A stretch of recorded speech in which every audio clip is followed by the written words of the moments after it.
tracking is that in another news, Trump has signed an executive order to place the duties of 10% on all the imports from China and 25% on all the imports from Mexico and Canada.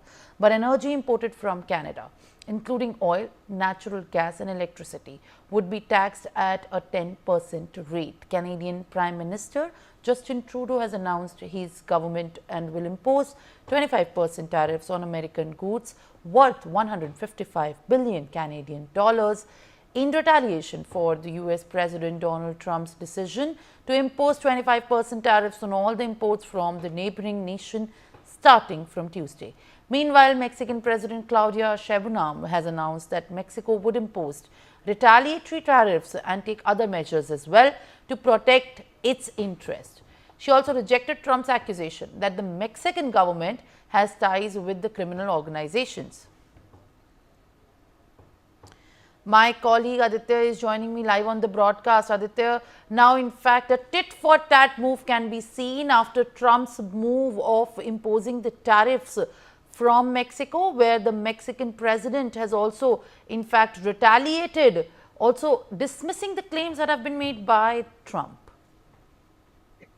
Well, absolutely, Simran. If we talk about Canada and Mexico, the US has imposed tariffs on Canadian and Mexican imports for different reasons. If we talk about Mexico, the Trump administration has imposed tariffs on Mexico because what Trump has been saying and is maintaining the fact that Mexico has been unable to stop the flow of fentanyl into the United States of America, that is causing addiction amongst many Americans.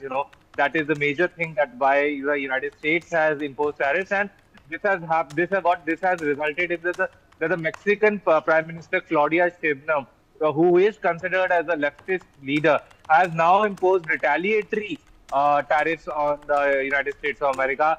And if we talk about Canada, the Justin Trudeau, Canada has also imposed retaliatory measures against the Trump administration, citing the fact that the tariffs that the Donald Trump administration has imposed on Canada violates the free trade agreement that was signed between the two countries. So I mean, this tariff war has been going on for quite some time. Trump, even in his election speeches, Donald Trump has been vocally saying that he will impose tariffs on certain unfriendly countries, and recently he's also threatened the BRICS countries. If they plan to challenge the hegemony of the US dollar, Trump has threatened to impose 100% tariff. So all this needs to be seen into perspective, because Trump administration is taking such steps. They have suspended this foreign aid, due to which many vaccination programs across the globe have been affected. So it needs to be seen from here on how the Trump administration moves forward as far as the imposing of tariffs is concerned and the giving foreign aid is concerned. Yes, Simran. Well, Aditya, I'll request you to kindly stay on with us, as in fact we are also getting my guest